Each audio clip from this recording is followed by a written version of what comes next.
Good morning and welcome guys. कैसे हैं आप सब? आई होप कि आप सब ठीक ही होंगे। और आज मैं आई हूँ मंदिर। ये मंदिर का परिसर है। यहाँ पे शादी विवाह भी बहुत हुआ करते थे जब मैं यहाँ पे थी। अभी तो नहीं रहती हूँ क्योंकि हम लोग का क्वार्टर जस्ट पास में ही था। तो मैं यहाँ पे अक्सर आया करती थी। जब मेरी डिलीवरी होने वाली थी उससे एक दिन पहले भी मैं इस मंदिर में गई थी, और डिलीवरी के बाद जब सारे रस्में हो जाती हैं उसके बाद भी मैं इस मंदिर में गई थी। मैंने एक दो पिक्स भी लगा रखी थी। तो यहाँ पे मेरा बहुत पुराना रिश्ता नाता है। जब से मैं नोएडा आई हूँ तब से मैं इस मंदिर में जाती ही रही हूँ क्योंकि ये मेरे क्वार्टर से बहुत पास था। तो इस वजह से भी मैं चली जाती थी। और एक लोग मेरे यूनिट की हैं, उनके यहाँ पे कथा था, उन्होंने वहाँ पे अपना कथा कराया। तो उन्होंने बोला था कि तुम आ जाना, तो मैं बस वही गई थी। लेकिन मेरे जाते जाते कथा तो ख़त्म हो गया था, बस हवन रह गया था।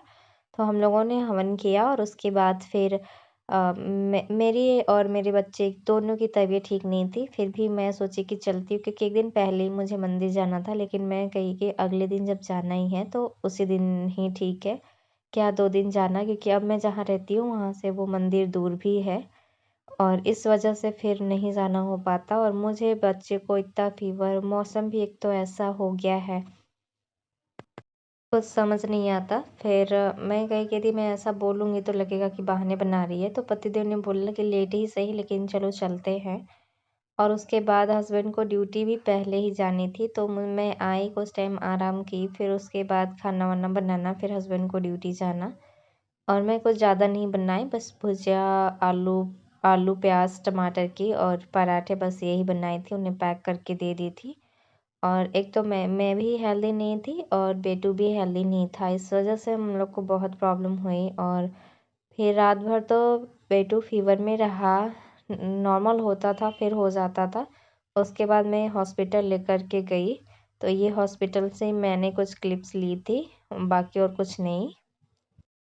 आजकल तो हेल्थ इतनी ख़राब चल रही है कि मैं भी अनहेल्दी, बेटू भी अनहेल्दी, और हस्बैंड को तो ड्यूटी जानी ही है, वो तो अपने टाइम पे जाएंगे ही।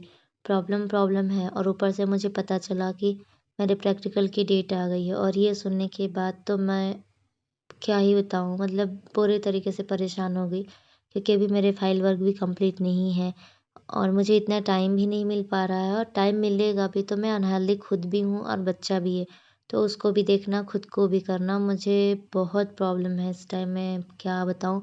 और मुझे पढ़ाई भी नहीं करने का मन कर रहा है कि तबीयत कुछ ज़्यादा ही अनहेल्दी सी हो गई, इतना फ़ीवर है, इतनी वीकनेस सी हो गई है।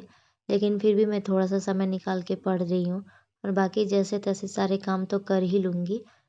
सोचने में प्रॉब्लम तो लग रही है, लेकिन मुझे लगता है कि मैं शुरू करूँगी तो धीरे-धीरे हो जाएगा।